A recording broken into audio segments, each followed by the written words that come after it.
Hello, my name is Betton from UPM Raflatac. I'm here today with Santiago Navarro, co-founder and CEO of Garçon Wines. Welcome, Santiago, and thank you for joining us today. Jay, thank you.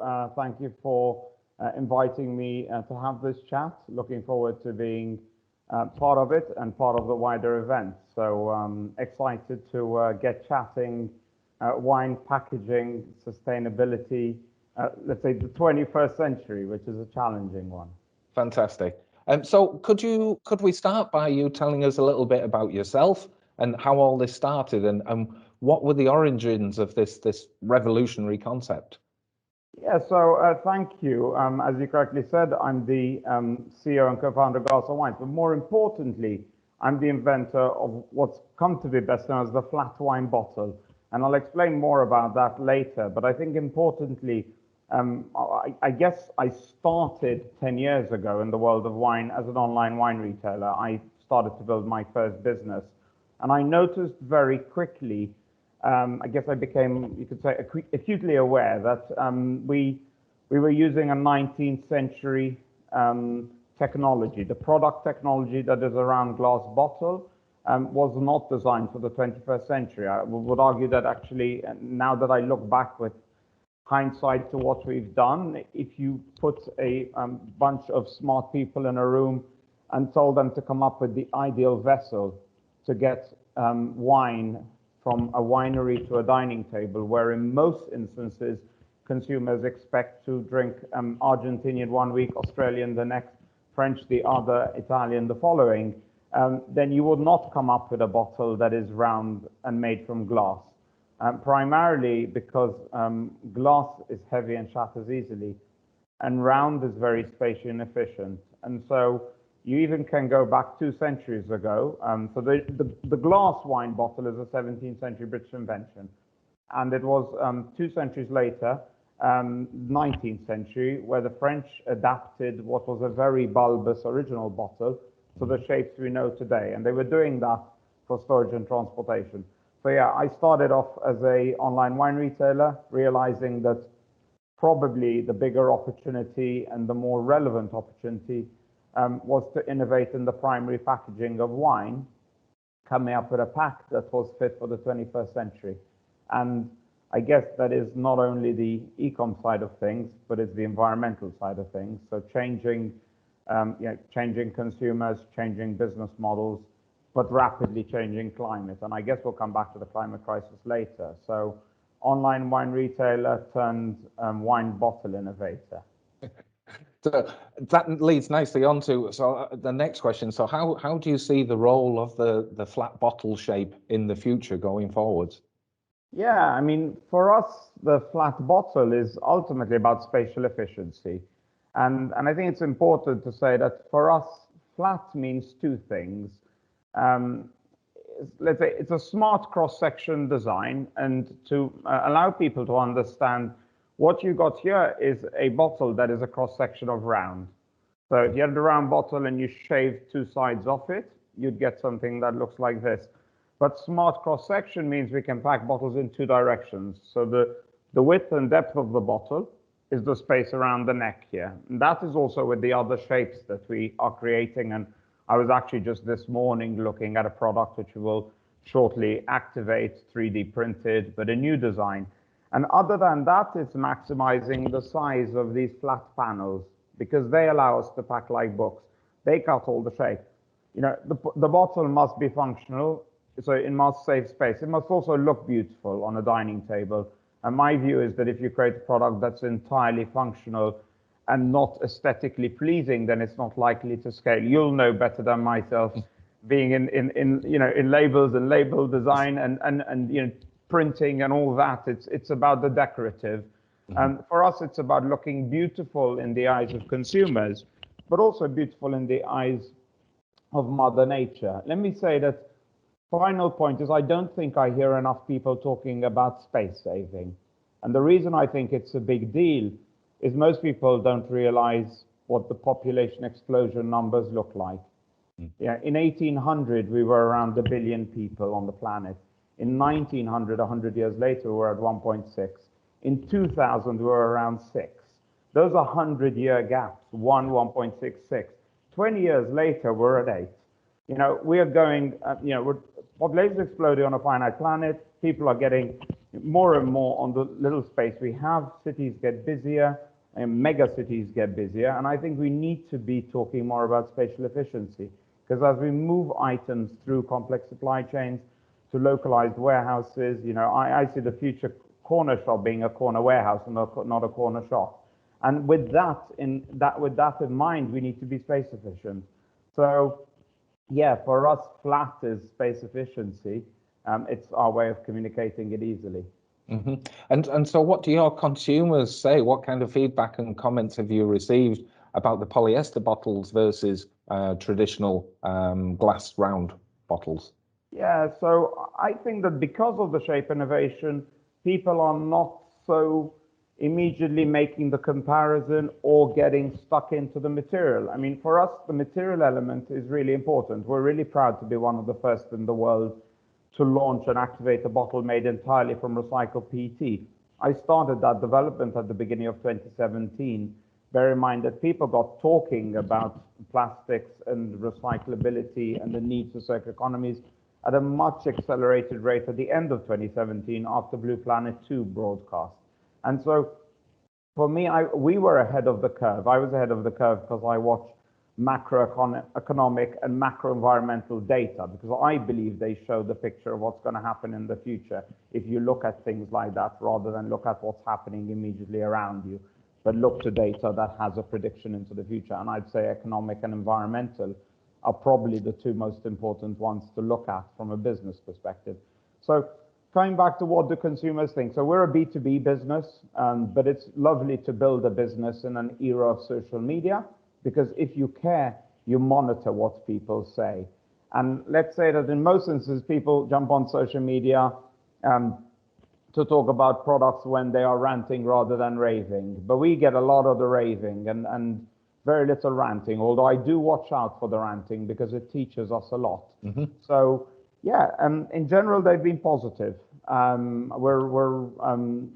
motivated by what I see. I think people get the shape innovation. They share convenience things like fitting more in my fridge, getting more in my bag. I can slip it in my back pocket. But they also do get the recycled material. And I'm really grateful for those who use our packaging, that they communicate that on the front label.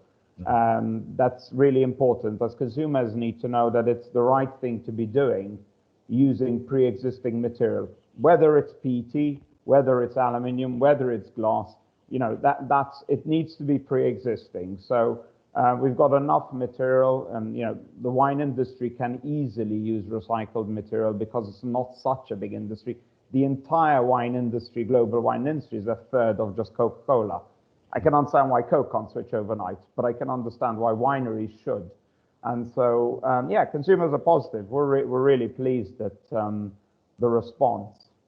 So what you're saying is you're enjoying the benefits of being different, and it's intriguing the customers, and both, could I ask, is that in both the digital world that we've all been experiencing over the past year, and also nowadays back to as normal life is resuming on the shelf? Yeah, so two questions, I guess, there. The difference, I think it's less important to be different than it is to be relevant, meaningful, and game-changing. I think that's more important in my view. Being different is just, a circumstance of being relevant, meaningful, and game-changing. So for us, we want wine companies to slash their carbon footprint. We prefer to be that rather than, as I say, to be different. We're only different because the status quo does not work in our view, both from a space-saving element, but also from a weight element. And then that results in unnecessary carbon footprint. Mm-hmm. So lightweighting, space-saving, recycled material equals much lower carbon footprint.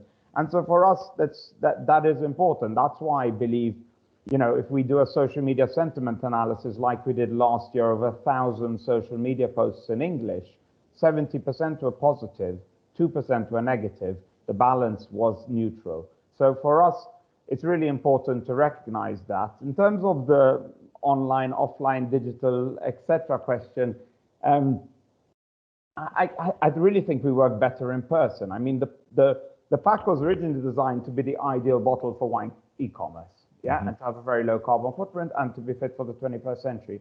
But I think until consumers see enough of the flat bottle made from recycled PET, the lightweight, strong, spatially efficient bottle, then they won't get it enough online. It's so hard to visualize things you don't really already know. But if you know it, then you can access it online much better. Like people are likely to buy products or services online that they know. But if it's something totally new, they're likely to want to go and experience in a shop.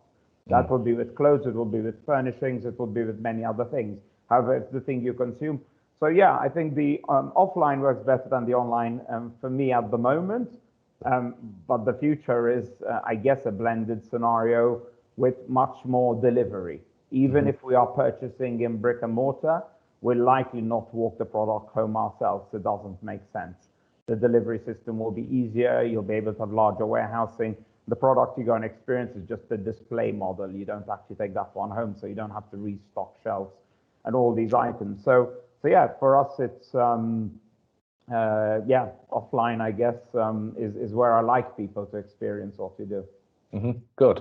That's refreshing to hear as well as people talk about e-commerce, being the future. I think certainly exactly as you say, there is certainly a part where you need that relevant tactile experience. But so in terms of your typical consumers or your target consumers, do you have a target market, a target age group? Yeah, I would say not necessarily an age group, but I would say anyone who cares about the health of our planet. I sometimes am quoted as saying the Greta Thunberg generation, but what I mean by that is not just, those who are of drinking age but go out on some sort of climate strike from school, or university, whatever. But it might be the parents that join on the climate strike. You know what I mean? Who see that there's a planet that's deeply unwell. I'd say those who recognize we've surpassed 420 parts per million atmospheric carbon. I mean, I mentioned before about macroeconomic and macro-environmental data.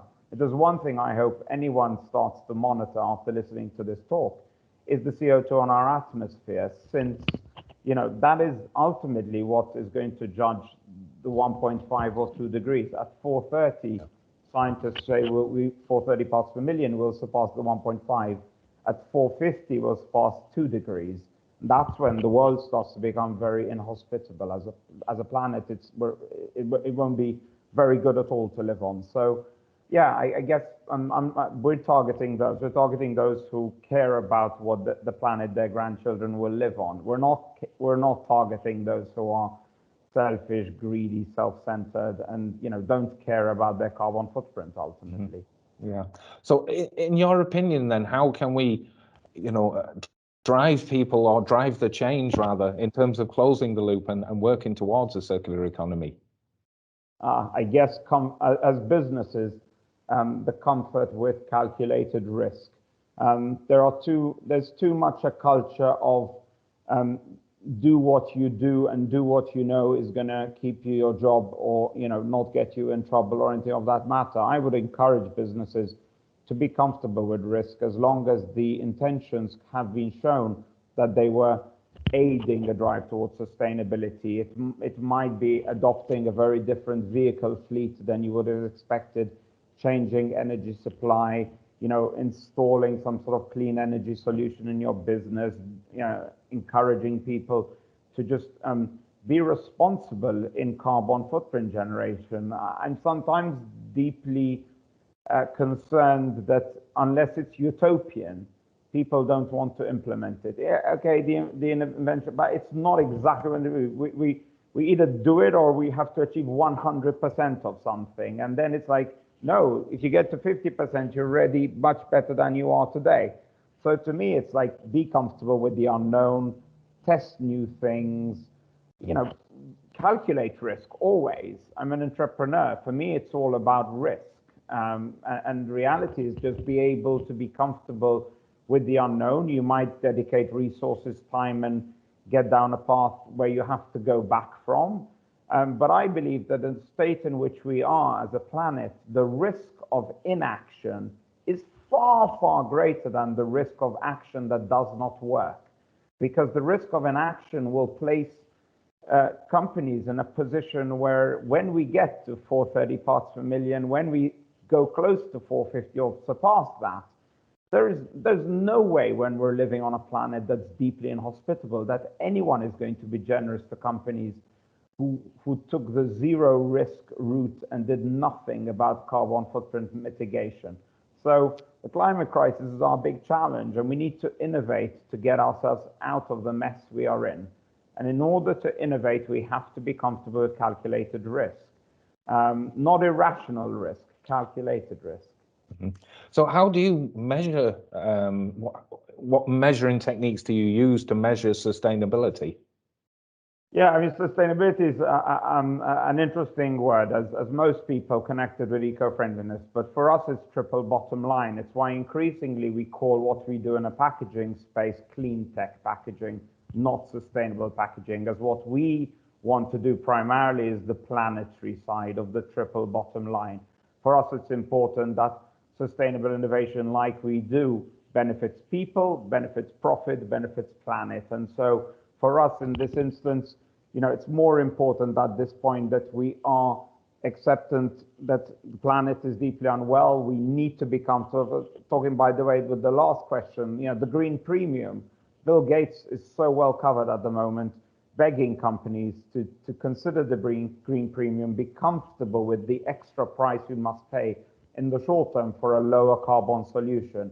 So how do we measure? Basically, everybody must be measuring in the same way, and that is LCAs, life cycle analysis, that basically look at either carbon footprint, greenhouse gas emissions, very similar, and the reduction of those versus the alternative.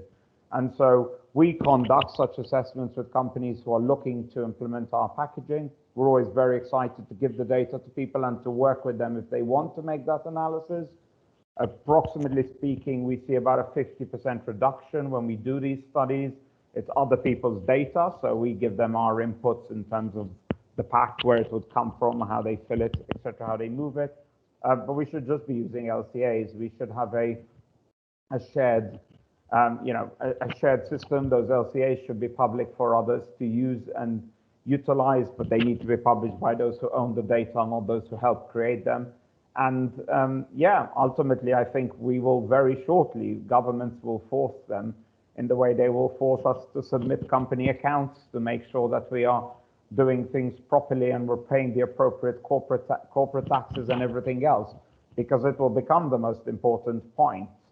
You know, economies will be massively damaged by environmental damage. Mm-hmm. I couldn't agree more in terms of the LCA. You can't argue with the science behind things. So for me, LCA as well. I'm a paid up member with the LCA as well. Have you seen with the pandemic? You know, obviously that we've all been through, not just in UK but globally as well. And have you seen this as an accelerator for your business then? As you say, it started life perhaps as a letterbox wine. You know, has that? Yeah, there is evidence that business was good at the first, let's say lockdown 1.0. Bear in mind we did 3.3 versions here in the UK. For anyone listening into this, not clued up with our seesaw in and out of homes in the UK. But I do think it probably will not be fair to associate the total growth, the good growth we had in 2020 to the pandemic. I guess it's a correlation versus causation thing, not to get too geeky on that. So I think it's purely a correlation. There's a relationship, but it's not a direct one in terms of what happened. Reality is we work in an innovation space. We require MPD, we require trials, we require people getting round tables to brainstorm. Working from home in a once-in-a-century pandemic is probably your worst environment for that. However, the largest shock to the system, individual system or national system or global system that we have experienced will mean that the Build Back Better movement will allow us to grow as though we would be, you know, Usain Bolt running the 100-meter sprint. So, you know, it's been a good thing. If I had chosen, and all the health matters aside, obviously, because nobody wants the pandemic, I wouldn't have wanted the pandemic for business. It's not good for business. We enjoy to be in our office together. I'm sure our business customers work more effectively on NPD projects, not just business as usual projects, when they are together and they can bounce ideas off each other, etc. So I'm happy we're seeing the end of it. I'm happy that the human innovation, the ingenuity, you know, the great people who work tirelessly to get us vaccinations and now to deploy them, we need to use that same great attitude to get us out of the climate crisis mess we're in, because don't listen to me, Sir David Attenborough makes it amply clear. It's a threat of existential proportions, and existential means that you might not come out the other end alive from it. So we need to do all we can to be lower carbon footprint humans. Mm-hmm. Agreed. I couldn't agree more. Just one final question then. So what does the future hold for Garçon Wines? The future is, I guess, probably multi-country, first of all, multi-channel, multi-product. We are launching a clean tech packaging business, which will be different branded from any brands we have in the market at the moment. That's to allow us to take our learnings in terms of space innovation, shape innovation or space innovation, space efficiency, lightweighting through the appropriate best-in-class material, and then recyclability by design. So that's doing things like, you know, the right sort of label from your good selves, or caps, etc., to help recycling. So for us, it's about taking those learnings and moving them into other products. But we are very busy talking across multiple geographies. I've just today, you know, been on with Australia and South Africa, and later have a call with California. So we are very busy in putting in place our footprint, production plus staffed offices in overseas markets. So London is home, but unlikely that it will be a major part of the business for long, as the world of wine and drinks is spread right across the globe. Mm-hmm. Thank you. So many thanks today. Just to close up, and I hope you all agree at home that this was a very enlightening discussion. And on behalf of UPM Raflatac, we'd like to wish yourself and everyone at Garçon Wines all the very best and continued success. And because this is a recorded session, if you have any questions or after this discussion, then please feel free to visit our UPM Raflatac stand. Thank you, Jay. Thank you for everyone. Thanks for having me. Stay safe. Pleasure.